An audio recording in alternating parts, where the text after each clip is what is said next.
नमस्कार, आप देख रहे हैं आज तक। आपके साथ मैं हूं सईद अंसारी। स्वागत है आपका। रात के 10 बज रहे हैं। आप आज तक पर देख रहे हैं 10 तक। आप वोट 5 साल में एक बार देते हैं, लेकिन 10 तक अगर आप जनता के मुद्दे पर देकर अपनी आवाज उठाएंगे तो होगा असली राष्ट्र निर्माण। आज की 10 तक आपको देना क्यों जरूरी है? 5 तस्वीरें देखिए। सिस्टम के तमाशे की ये 5 तस्वीरें हैं। मध्य प्रदेश में हजारों नौजवान हाथ में बीए, एमए, बीएड, पीएचडी की डिग्री लेकर चपरासी, स्वीपर, माली बनने की नौकरी पाने के लिए धक्के खा रहे हैं।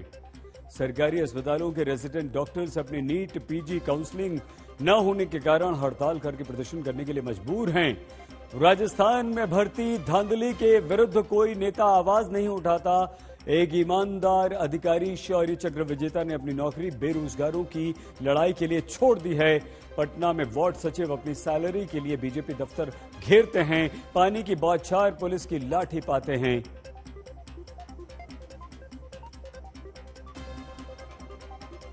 और इन 4 तस्वीरों की कहानी के बीच है उत्तर प्रदेश के उस पीयूष जैन की कहानी, जिसके घर से 200 करोड़ से ज्यादा का कैश, करोड़ों रुपए का सोना चांदी मिल चुका है। भ्रष्टाचार की कमाई की गिनाई जारी है। तो सवाल दस्तक देता सिर्फ एक, क्या एक पीयूष जैन अकेले सिस्टम की आंखों पर पट्टी बांधकर अरबों रुपए की काली कमाई को जन्म दे सकता है?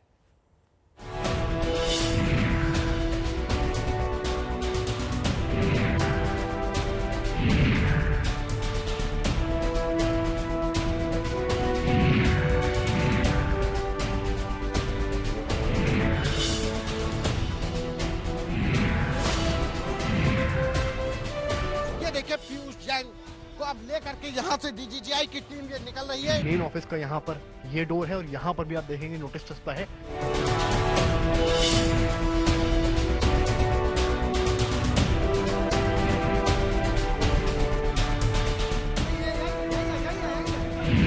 कंबल ओढ़कर घी पीने की कहावत आपने सुनी होगी।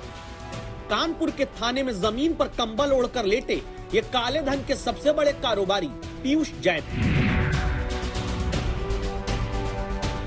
सवाल सीधा सा, क्या पीयूष जैन अकेले अपने दम पर कंबल ओढ़कर काले धन की तिलिस्मी दुनिया बनाते रहे, या फिर पीयूष जैन को अब तक काले धन पर सिक्योरिटी ब्लैंकेट देने वाले कुछ लोग और हैं?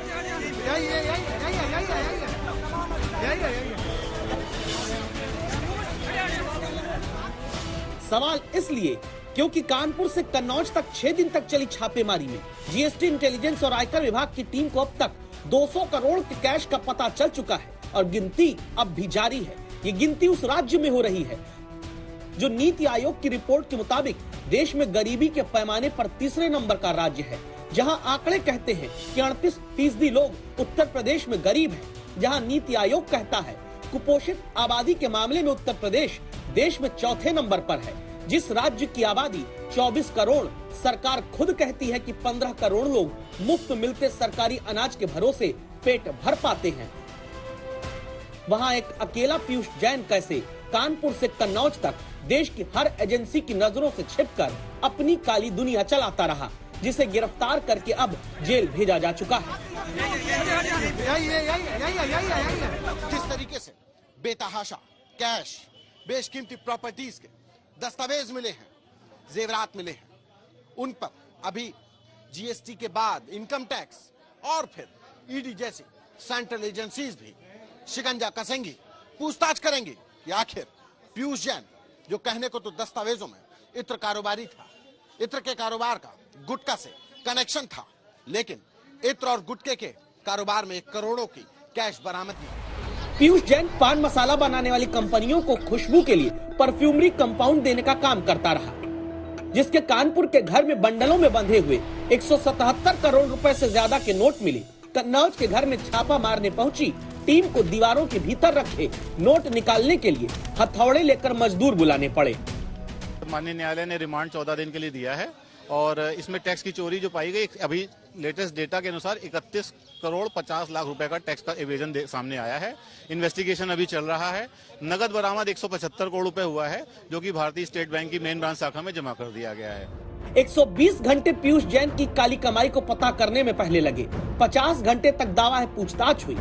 कानपुर, कन्नौज, मुंबई से लेकर दिल्ली और फिर दुबई तक 16 प्रॉपर्टी के दस्तावेज मिले।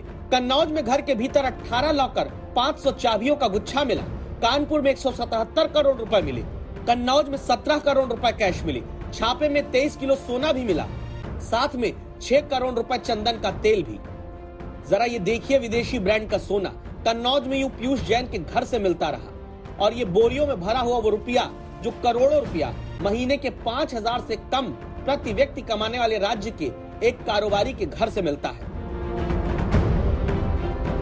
मजेदार बात देखिए, अरबों का काला खजाना रखने वाले पीयूष जैन ऐसा तो रहा नहीं होगा कि किसी को दिखता नहीं, लेकिन नोट की राजनीति है। बीजेपी पीयूष जैन का समाजवादी पार्टी से लिंक जोड़ती है, समाजवादी पार्टी बीजेपी से रिश्ता बताती है। इत्र के कारोबारी उसे अपनी कम्युनिटी से दूर बताते हैं। शासन के नियोजनों से वंचित करके जो पैसा इन्होंने लूट करके रखा था, आज दीवालों से कैसे निकल रहा है, इसका प्रमाण आज आप देख रहे होंगे कि कल 257 करोड़ रुपए और कई किलो सोना और चांदी निकला। आज भी लगभग 100 करोड़ रुपए और कई किलो सोना और चांदी निकल रहा है। ये जो हथकंडे अपनाए जा रहे हैं, ये तब अपनाए जा रहे हैं कि जब उन्हें पूरा भरोसा हो गया कि सरकार जा रही है उनकी। ये वापस नहीं लौट रहे हैं। ये सोचते हैं कि समाजवादी विजय तक रुक जाएगा। आपने छापा मार करके ये बता दिया है कि आने वाले समय में समाजवादी लोग ही आ रहे हैं।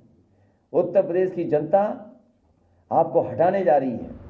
पीयूष जैन ये सारा नोट महल टैक्स चोरी करके खड़ा करता रहा, लेकिन किसके लिए, किसके संरक्षण में, किसके साथ मिलकर? कन्नौज में मामूली पुरानी गाड़ियों में चलता था। बताते हैं कि आसपास की शादियों में पीयूष जैन साधारण कपड़ों में रबर की चप्पल पहनकर जाता रहा। कोई उसका पॉलिटिकल लिंक नहीं बता पाता। एक रेड, करोड़ों की रेड कैसे एक राजनीतिक मसला बन गई है, कैसे एक राजनीतिक विषय बन गई है, जिसमें दो मुख्य दल जो इस बार उत्तर प्रदेश चुनाव में उतरने वाले हैं, वो कैसे एक दूसरे पर आरोप लगा रहे हैं। अब देखना ये कि दोनों के आरोपों में कितना दम है, कौन सही और कौन गलत। किसी भी पार्टी से उन्होंने मतलब नहीं रखा कभी भी। आज दिन तक कभी भी किसी पार्टी का न मीटिंग में वो गए, न किसी भी पार्टी के साथ में उन्होंने सपोर्ट किया। चुनावी राज्य उत्तर प्रदेश में पकड़े गए इस ऐतिहासिक काले खजाने को सिर्फ टैक्स चोरी की नजर से देखकर छोड़ दें? इस सवाल की वजह को समझ लीजिए। 2017 विधानसभा चुनाव के दौरान चुनाव आयोग ने उत्तर प्रदेश में 120 करोड़ रुपए कैश पकड़ा था। 2019 के लोकसभा चुनाव के दौरान यूपी से 191 करोड़ रुपए के नोट चुनाव आयोग की टीम ने पकड़े थे। इलेक्शन वॉच नाम की संस्था के मुताबिक इस बार 2022 के चुनाव में उत्तर प्रदेश में प्रचार में 10,000 करोड़ रुपए तक खर्च हो सकता है। तो क्या पीयूष जैन के घर में मिले इन नोटों के जखीरे का कोई राजनीतिक रिश्ता नहीं, कोई चुनावी कनेक्शन, कोई पॉलिटिकल संरक्षण नहीं है? 14 दिन के लिए जेल भेजे गए पीयूष जैन से इन रिश्तेदारियों का भी पता चलना बहुत जरूरी है। कन्नौज से समर्थ श्रीवास्तव के साथ संतोष कुमार, कानपुर आज तक। काम का न काज का, दुश्मन अनाज का, ऐसे ही तानों का अपने पीठ पीछे बेरोजगार हमारे समाज में सुनते रहते हैं। जहां बेरोजगारी सिर्फ एक शब्द नहीं बल्कि एक अपशब्द के तौर पर इस्तेमाल होती है, उसी बेरोजगारी से हारकर उच्च डिग्रीधारी नौजवानों को सरकारें खड़ी कर देती हैं लाइन में। वो लाइन जहां बीए एमए पास को चपरासी बनने के लिए, बीएड पास को माली बनने के लिए, पीएचडी पास को स्वीपर बनने के लिए, डबल एमए पास नौजवान को ड्राइवर बनने के लिए लाचार होकर खड़ा होना पड़ता है। मध्य प्रदेश में सिस्टम के इसी तमाशे के विरुद्ध अब आपको दस्तक देनी।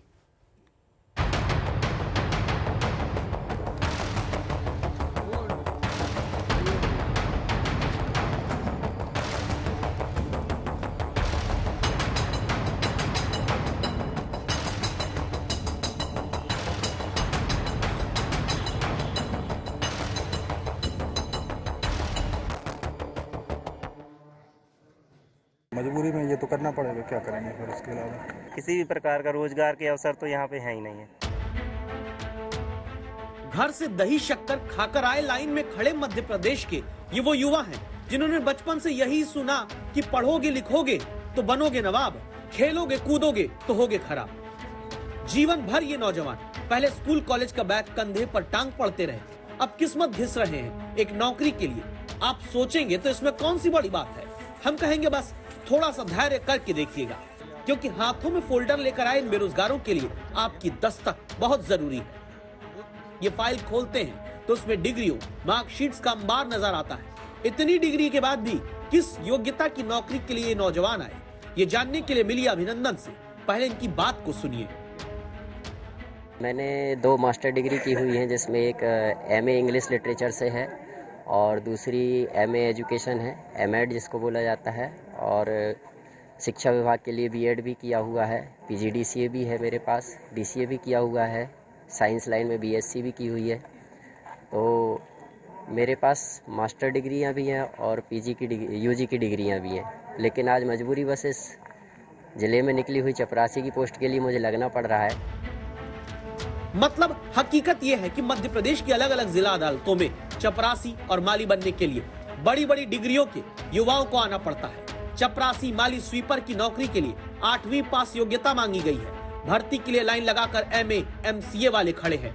ड्राइवर की नौकरी के लिए 10वीं की योग्यता मांगी है। नौकरी पाने के लिए एमएड से लेकर बीटेक वाले खड़े हैं। चपरासी, ड्राइवर, माली, स्वीपर के नरसिंहपुर में 16 पदों पर 7000 बेरोजगार इंटरव्यू देने आए हैं।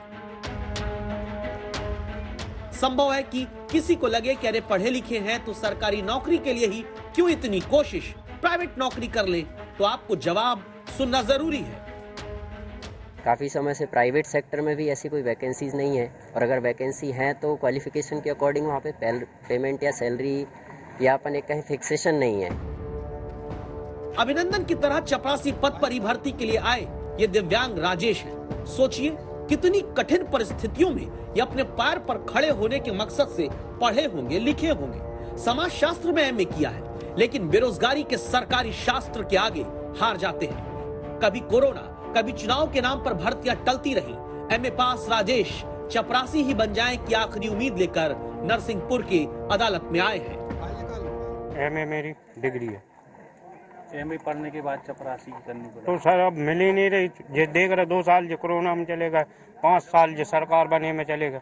हर सरकार अपने राज्य में राम राज्य लाने की बात करती है, लेकिन राम राज्य में पढ़े लिखे बेरोजगारों के सपने राम भरोसे हो जाते हैं जब वॉचमैन, स्वीपर, माली और ड्राइवर जैसे पदों के लिए इन युवाओं को, जिन्होंने पीएचडी, बीएड और एमए तक किया होता है, लाइन लगाकर धक्के खाने पड़ते हैं। ये मत सोचिएगा कि एक जिले या एक राज्य की कहानी है। मध्य प्रदेश तो नमूना मात्र है। 450 किलोमीटर दूर ग्वालियर चलिए, जिला एवं सत्र न्यायालय में जमीन पर लाइन लगाकर बैठे ये वो युवा हैं जिनके पास फाइल में डिग्रियां graduation, post graduation, LLB, BTech की है। लेकिन फिलहाल ये ग्वालियर की अदालत में माली, चपरासी, ड्राइवर और स्वीपर की भर्ती का इंटरव्यू देने की कतार में है। ग्वालियर में प्यून, माली, ड्राइवर, स्वीपर की 15 पोस्ट है। 11,000 हाईली क्वालिफाइड युवा पहुंचे हैं। बीए किया हुआ है अपन ने, और थोड़ा बहुत कंप्यूटर जानते हैं। अब सभी जानते रहे हैं कि समाज में क्या क्या चीज़ चल रही हैं।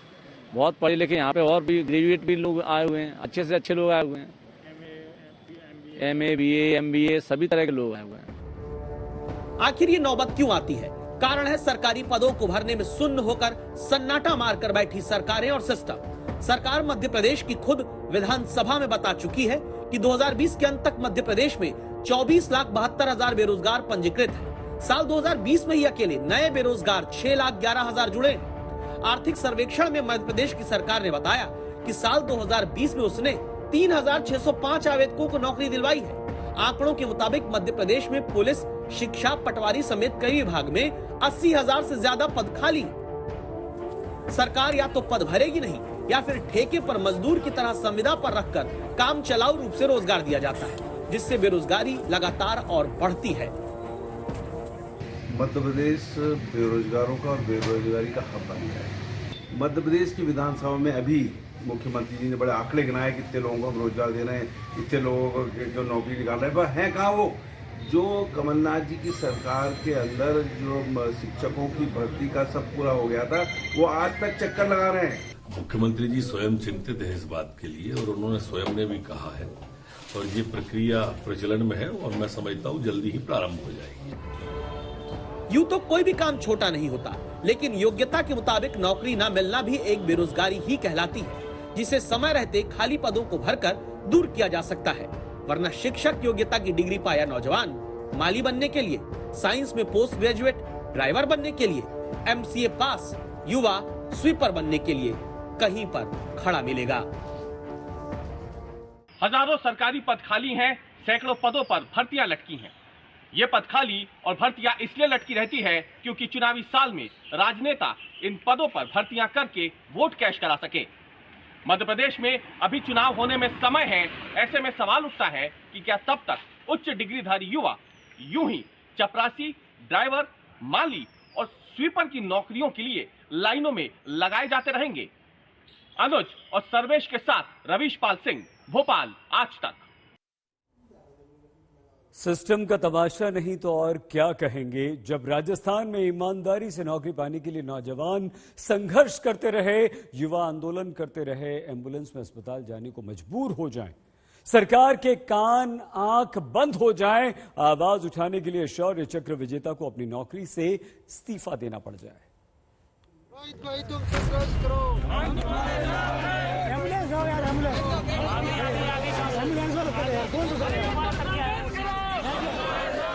एक तरफ जयपुर के वो नौजवान हैं जो रोजगार के लिए संघर्ष करते हैं, बीमार हो रहे हैं, मुख्यमंत्री से गुहार लगा रहे हैं। मैं मुख्यमंत्री जी से यही गुहार करना चाहूंगा कि वो इन बच्चों को जल्दी से 31,000 से बढ़ाकर 50,000 पद कर दे। क्यों हमारी जान लेने के लिए तुले हुए हैं।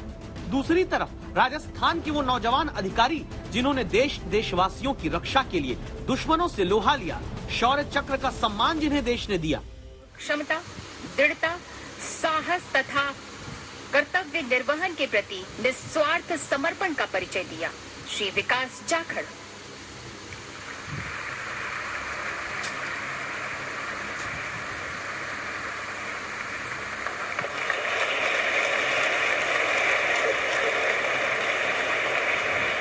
दुश्मनों के दांत खट्टे करने वाले शौर्य चक्र विजेता विकास जाखड़ CRPF में असिस्टेंट कमांडेंट रहे। राजस्थान में बेरोजगारों से होते अन्याय के कारण अब अव्यवस्था से लड़ने के लिए इस्तीफा दे देते हैं। एक आदमी के त्याग से कोई भी लड़ाई होती है, वो बलिदान, त्याग, समर्पण मांगती है। तो एक आदमी के त्याग से भी सरकार को थोड़ा सा भी मतलब ये एहसास हो कि वो गलत कर रही है। और हमारे जो युवा हैं, विद्यार्थियों में एक जागरूकता है कि जब तक आप आवाज नहीं उठाओगे, अपने हक के लिए बोलोगे नहीं, गलत के खिलाफ आप यदि अपनी आवाज बुलंद नहीं करोगे तो ये चलता रहेगा और ये सिस्टम का हिस्सा बन जाएगा।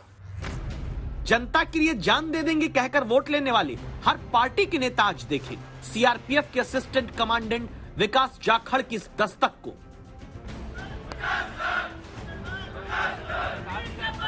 जब राजस्थान में सर्दी, बारिश, धूप में लगातार दिन रात एक करके हजारों युवा रीट भर्ती यानी शिक्षक भर्ती से जुड़े पदों को बढ़ाने की लड़ाई लड़ रहे हैं,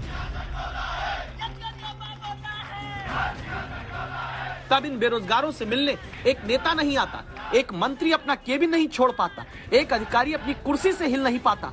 तब इन्हीं युवाओं की लड़ाई लड़ने के लिए CRPF के उन असिस्टेंट कमांडेंट विकास जाखड़ ने अपनी नौकरी से इस्तीफा दे दिया, जहां वो 36 वर्ष और काम कर सकते थे।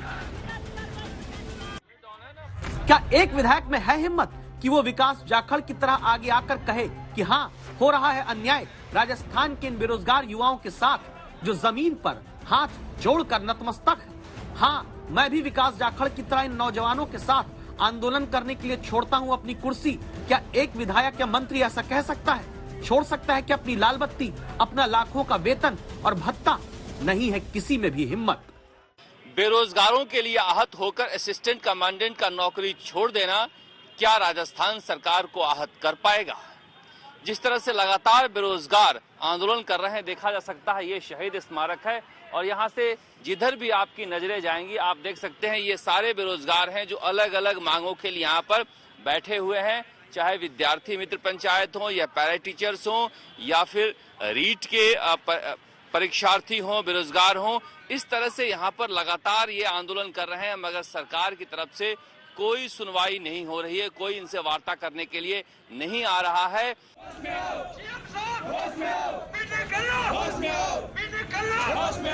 जब सरकार और सिस्टम दोनों के कान बंद हो जाते हैं, तब युवा आंदोलन करता हुआ या तो बीमार होकर एम्बुलेंस में जाता है या फिर आगे आंदोलन तेज करने की जिम्मेदारी को अपना रोजगार मान लेता है। पूरा अभी बेरोजगार को न्याय नहीं मिल पाया। इसलिए हमने एक योजना बनाई है, 21 जनवरी सीकर से युवा जागृति अभियान और सदस्यता अभियान चला रहे हैं। पूरे प्रदेश स्तर पर चलेगा, जिला स्तर से लेकर तहसील स्तर जाएगा, पूरी कार्यकारिणी का गठन किया जाएगा और जयपुर में युवा बेरोजगार महासम्मेलन के माध्यम से एक बड़ा महापड़ाव डाला जाएगा। यकीन मानिए, अगर अभी चुनाव राजस्थान में होते तो बेरोजगारों की रीट परीक्षा दोबारा कराने से लेकर खाली पद भरने, रीट में पद बढ़ाकर 50,000 करने समेत हर मांग सुन भी लेती सरकार, पूरी भी कर देती। लेकिन दुर्भाग्य है कि राजनेताओं के आंख और कान सिर्फ चुनाव होने पर खुलते हैं।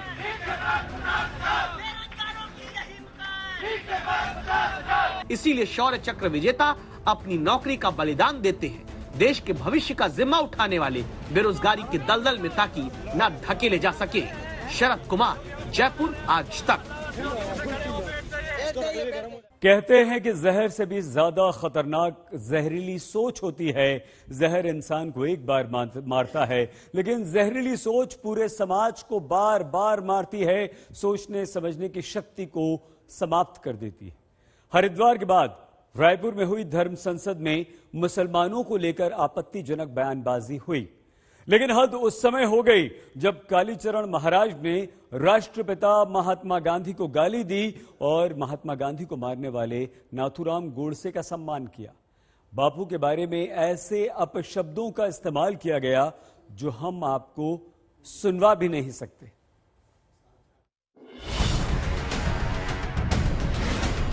अगर धर्म का संरक्षण करना है तो राजा कट्टर हिंदूवादी बिठाओ। उसने जो धौंस दी 15 मिनट में काट डालेंगे, तो उनकी तैयारियां है भाइयों। और तुम्हारी तैयारियां क्या है? क्या तैयारियां? कोई तैयारियां नहीं। मुसलमानों का, क्रिश्चियनों का स्पष्ट टारगेट है, राजा क्रिश्चियन या मुसलमान बैठे अथवा क्रिश्चियनों को या मुसलमानों के तलवे चाटने वाला बैठे। जो हिंदू इसमें काम करेगा, जो हिंदू इसमें काम करेगा। बापू, हम शर्मिंदा है क्योंकि आपको गालियां देने वालों की बातों पर ठहाके लगाए जा रहे हैं।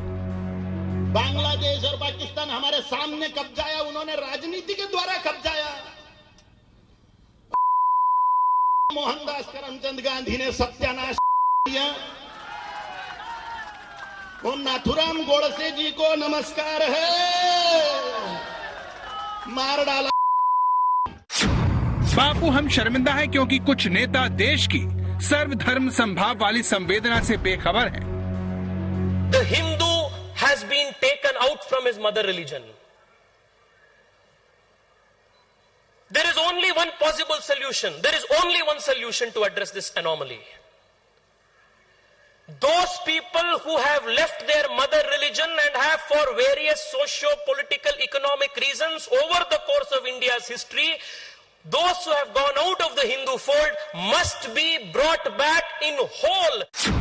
बापू, हम शर्मिंदा हैं क्योंकि संविधान से मिले हक को कुछ मुट्ठी भर लोग चुनौती दे रहे हैं।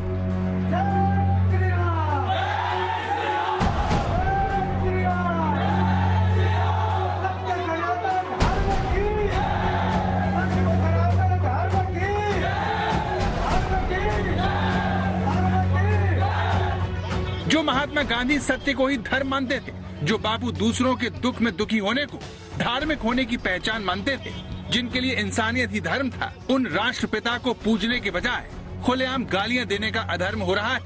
जब सारी दुनिया गांधी की अहमियत को मान रही है, तब हमारे देश से ही ऐसी कुछ आवाजें भारत की आत्मा को चीरने का काम कर रही हैं। इन आवाजों में कुछ नेताओं की भी आवाज है जो देश की सर्वधर्म संभाव वाली आत्मा पर चोट किए जा रहे हैं। यज्ञ में जैसे आहुतियां देने के लिए उत्सुक रहते हैं, उस प्रकार वोट करने जाइए हिंदुत्व के लिए, नहीं तो सत्यानाश हो रहा है। बहुत सा आधा देश हाथ से चला गया। बापू को अपशब्द कहने का यह पाप, उन्हें गाली देने वाले के लिए ताली पीटने ठहाके लगाने का यह धर्म एक धर्म संसद में हुआ। छत्तीसगढ़ की राजधानी रायपुर में हिंदू हित के नाम पर देश को शर्मिंदा करने वाली बातें हुई। ओवैसी उसने बोला था 15 मिनट पुलिस हटाओ, हिंदुओं को काट डालेंगे, तो हवा में लात मारी थी क्या उसने? नहीं, हवा में लात नहीं मारी उसने। सच्ची में मुसलमानों की तैयारियां है, सच्ची में मुसलमानों की तैयारियां है। ये पुलिस वाले जब मस्जिदों पे और मदरसों पे रेड करते हैं तो तलवारों के, आरडीएक्स के, AK-47 के जखीरे निकलते हैं।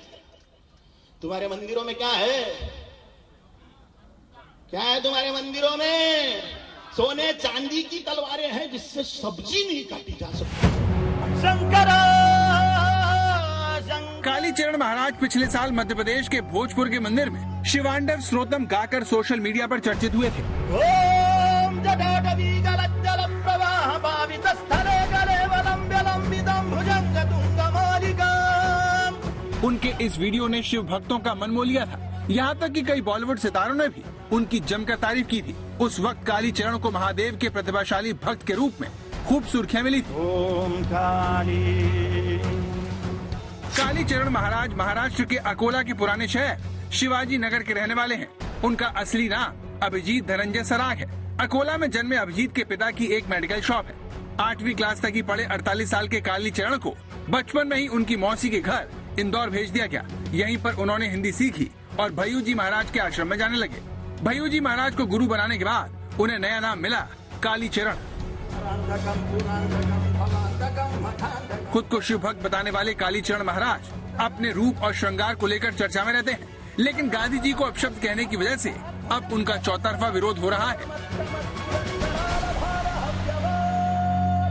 ये पुलिस वाले धर्मात्मा हैं, ये पुलिस वाले धर्मात्मा हैं, इनके कारण धर्म बचा हुआ है। अभी रामनवमी में संरक्षण पुलिस वाले देंगे, दिवाली में संरक्षण पुलिस वाले देंगे, नवरात्रि में संरक्षण पुलिस वाले देंगे, कृष्ण जन्माष्टमी को रैली निकल रही है संरक्षण पुलिस वाले देंगे। इतना खौफ है तुम्हारे धार्मिक उत्सवों के लिए, तुम ढंग से तुम्हारे धर्मोत्सव मना नहीं सकते अगर ये पुलिस वाले ना हो तो। इनके चरण धोके पानी पीना चाहिए हम लोग। साधु वो होता है जो काम, क्रोध, लोभ, मद और मोह से मुक्त होता है, जिसके दिल में दूसरों के लिए सिर्फ प्रेम होता है। लेकिन कालीचरण महाराज ने बता दिया कि धार्मिक वेशभूषा से कोई साधु नहीं बन जाता। का टारगेट राजनीति के द्वारा राष्ट्र कब्जाना है। उन्होंने हमारे आंखों के सामने 47 में कब्जा लिए भैया, 2 कब्जा है हमारे आंखों के सामने। ईरान, इराक, अफगानिस्तान तो पहले ही कब्जा चुके थे। बांग्लादेश और पाकिस्तान हमारे सामने कब्जाया, उन्होंने राजनीति के द्वारा कब्जाया। बांग्लादेश और पाकिस्तान हमारे सामने कब्जाया, उन्होंने राजनीति के द्वारा कब्जाया। मोहनदास करमचंद गांधी ने सत्यानाश किया। और नाथुराम गोडसे जी को नमस्कार है, मार डाला। छत्तीसगढ़ के रायपुर से पहले हरिद्वार में हुई धर्म संसद देश के माथे पर कलंक लगाने का काम कर चुकी है। इन धर्म संसदों के जरिए देश में सौहार्द का माहौल बिगाड़ा जा रहा है और नफरत के बीज बोए जा रहे हैं। गलत था, पूरा गलत था, जिसमें क्योंकि मैं इसलिए मैं क्षमा भी चाहता हूँ। हमारी पूरी आयोजक समिति इस चीज के लिए क्षमा चाहती है। हमको यह जानकारी नहीं थी कि कालीचरण महाराज आकर के महात्मा गांधी के बारे में ऐसा शब्द कहेंगे। उस समय जब महात्मा गांधी जी को गाली दी जा रही थी उस समय आपने कुछ नहीं बोला? किसने? इसे मैं कहा कि अपना हाथ बांध के मुझे बैठा दिया गया। महात्मा गांधी को गाली दी गई मंच से। हाँ, यहाँ पर हाँ, यहाँ हम कोई कमेंट नहीं करेंगे अभी बेटा। अभी यहाँ शांति है, वो जो माहौल है साधु उसे शांत करें। ऐसा नहीं है कि कालीचरण की बातों का धर्म संसद में बैठे किसी संत ने विरोध नहीं किया। रायपुर की इस धर्म संसद के संरक्षक महंत राम सुंदर ने तो खुद को इस धर्म संसद से अलग कर लिया। सन 1947 का वह घटना याद करिए जिस परिस्थिति वर्ष भारत स्वतंत्र हुआ। वह महात्मा गांधी ने क्या कुछ नहीं किया जिसे राष्ट्रपिता का के उपाधि से नवाजा गया। अब उनके विषय में इस धर्म संसद से ऐसी बात, ये हमारे साथ धर्म नहीं हो सकता। मैं बहुत क्षमा चाहता हूं आप सबसे, आप लोग भले ही बुरा लगा हो, इस धर्म संसद में अपने आप को अलग करता हूं। इस धर्म संसद में कांग्रेस और बीजेपी के तमाम स्थानीय नेता मौजूद थे। मुख्यमंत्री भूपेश बघेल इसमें शामिल होने वाले थे। हेमंत शर्मा, रायपुर, आज तक।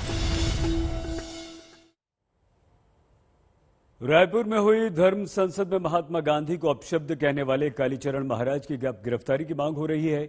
छत्तीसगढ़ सरकार ऐसी कौन सी कार्रवाई करने जा रही है ताकि ऐसा दोबारा न हो? इन सारे प्रश्नों को हमारी सहयोगी मौसमी सिंह ने छत्तीसगढ़ के मुख्यमंत्री भूपेश बघेल से पूछा। आज तक में हमारे साथ खास मेहमान छत्तीसगढ़ के मुख्यमंत्री भूपेश बघेल साहब जुड़ रहे हैं। बघेल साहब, आज तक में स्वागत है आपका। नमस्कार जी, नमस्कार। बघेल साहब का दिनचर्या काफी बिजी रहता है, कभी इस प्रदेश में, कभी उत्तर प्रदेश में, कभी छत्तीसगढ़ में, हमेशा लगातार दौरों पर होते हैं। आप बहुत बिजी रहते हैं। हमारे साथ जुड़ने के लिए शुक्रिया बघेल साहब। पर दरअसल मसला भी बेहद गंभीर है। छत्तीसगढ़, रायपुर और धर्म संसद सुर्खियों में है और एक दिन बीत गया है, कार्रवाई, आपने एफआईआर तो हुई है पर कार्रवाई नहीं हुई, अभी तक अरेस्ट नहीं हुआ है। टीम निकली हुई है और निश्चित रूप से कार्रवाई होगी और सख्त कार्रवाई होगी, इस बात का विश्वास दिलाता हूं।